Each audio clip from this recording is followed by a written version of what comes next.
Yes, Malta's Ira Losco has just walked on water during her first rehearsal at Eurovision 2016. You guys, Malta is going for it. We said that they were ambitious, and that really came through with today's staging. There's a lot going on. I'm going to see if I can remember all of it. There's a digital projection mapping dress. It changes into all sorts of color, part Victoria, part Sabina Babaeva, but 100% Ira Losco. At moments, there's the Tinkara Kovac Slovenia swirling floor of water. Fabulous. There's a dancer doing his thing. He's popping and locking and tripping and cocking and bopping, anything you can think of. And then there is, of course, this image, a stunning image of Ira Losco at the beginning. It's all black, but it opens with her singing, and you see her face sort of projected onto the screen. That was very inviting. It really drew me in. Whew, I just said a lot. Poor Ig. Yes. At the very beginning, we almost had a wow moment.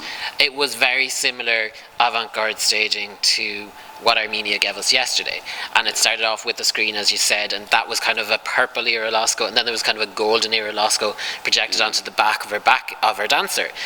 But then it started to go from being Armenia's kind of minimalistic, futuristic staging to Russia's throw everything on stage, and she nearly had too much, and it nearly became distracting and laughable. I don't know if it was too much. I mean, after seeing Russia yesterday, I don't think anything could be too much in comparison to Russia, but it was still a great rehearsal. Ira sounded amazing. Her vocal was so good. I wasn't a fan of the projection mapping dress because it does look like a tent, and she's a beautiful woman with a beautiful figure, and it did not do any justice for her and her body. The dancer was cool, maybe a little bit too much going on there because he was pretty intense, but we went into Malta's rehearsal with the expectation that it was going to be high-tech, it was going to be innovative, and it was that, and for that I'm not disappointed, and I think it was pretty good. I think what really stood out to me is that her backing vocalists really suit her. They went to Malta, they rehearsed, and it's paid off, because unlike so many of the other acts, vocally, this is ready to go. There are no more kinks. I mean, in Sergei's performance, I felt like some of the backing vocalists were almost too loud, were taking over, whereas with Malta, it's fully integrated. That's fantastic.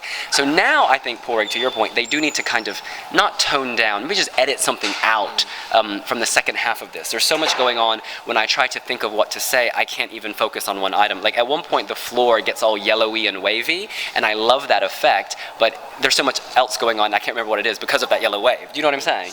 Yes, and just going back to the vocals quickly, I think a lot of people were worried during the preview parties whether Ira will get that big note. And the good news is that Molly Pedersen-Hammer gets the note perfectly. Yeah, I wasn't expecting Molly to chime in at that moment. I was like, come on, Ira, you can do it. And then I was like, that was Molly in the background. Kind of a cop-out, but okay. Molly nailed that note, but I think Molly complements that song quite well. Obviously, it was her song.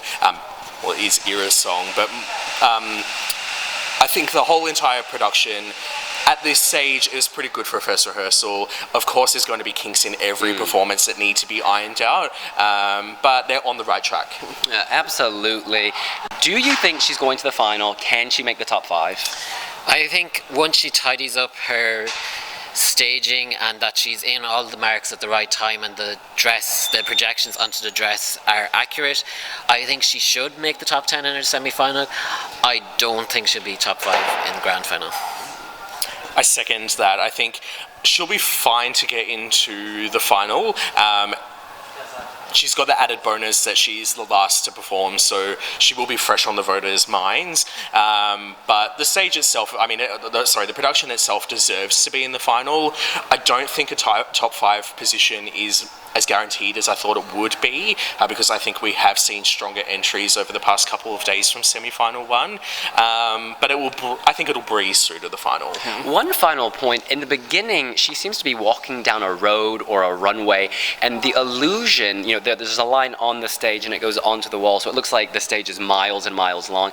That is one of the most breathtaking moments of Eurovision 2016 so far. Yeah. It's going to draw people in. So if they can sustain that wow, that hashtag wow, into the second half by editing a few elements out, I think, well, not only will they qualify for the final, that's a given. This is going to the final. Yeah. I still think they could go top 10 if they clean up the performance.